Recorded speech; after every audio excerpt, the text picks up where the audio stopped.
you're actually creating an energetic and myofascial and structural movement in your brain that awakens the third eye, awakens the cerebellum, and unites it from the heart.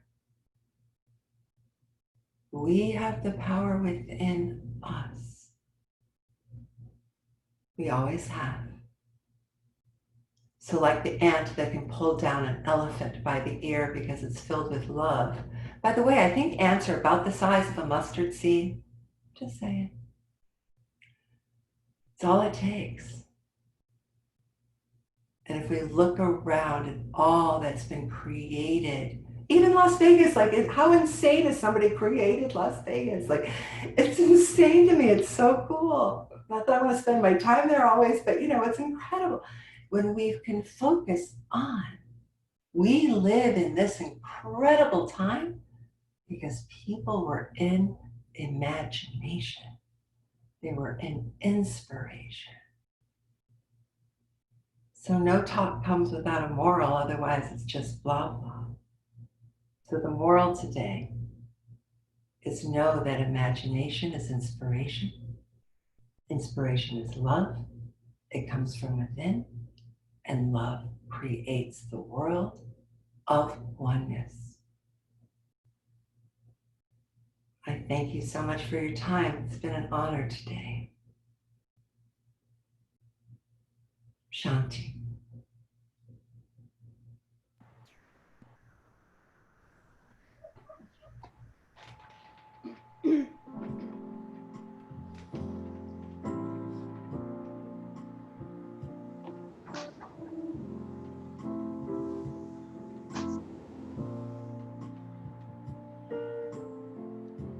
Imagine there's no heaven. It's easy if you try. No hell below us. Above us only sky. Imagine all the people living for today. Imagine there's no countries. It isn't hard to do. Nothing to kill or die for, and no religion too. Imagine all the people living life in peace. You may say I'm a dreamer, but I'm not the only one. I hope someday you'll join us, and the world will live as one. Imagine no possessions. I wonder if you can. No need for greed or hunger. A brotherhood of man. Imagine all the people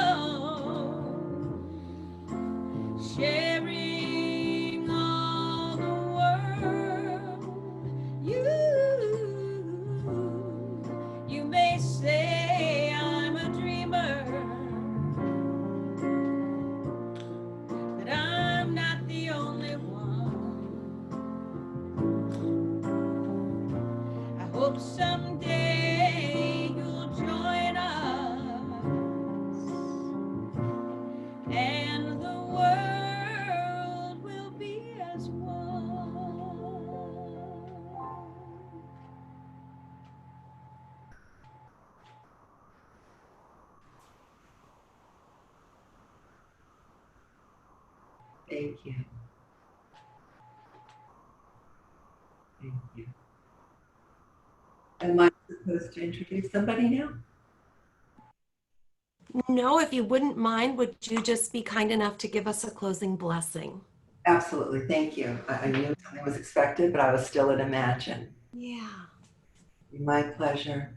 So if everyone closes their eyes and receives the sounds and the beautiful lyrics presented by Laurie and John today, to receive the message the divine shared with everybody, and remember that when we are in love and inspiration and we walk our sacred walk and live our sacred life, each step, each place we go, that is the eminence. That is the energy that we will create everywhere.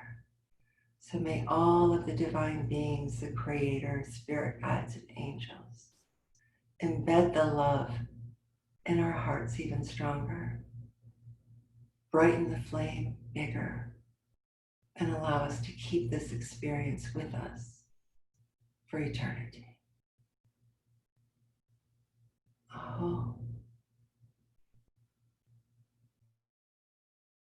Oh, oops, oops, oops, oops, oops. I did not. Ah. You didn't hear me? We heard your blessing, and then after you said aho, I hit the mute. My apologies. It's all right. I just said Shanti and Amen because we want to bring it home. Thank you so much today for being with us. And it was really wonderful because a couple weeks ago we talked about the congruency between the mind and the heart. So this just took that so much deeper and gave us more to work with. So that's just beautiful message channeled so purely from you. Thank you. Thank you. Starting next week, we'll have a 7-week series, kind of examining the different chakras and how we can go a little bit deeper into this message and bring ourselves into alignment on in different areas of our body that reflect different parts of our mental body, of our heart space, and some of the cellular karma that we've come in with. So we'll work with some of that.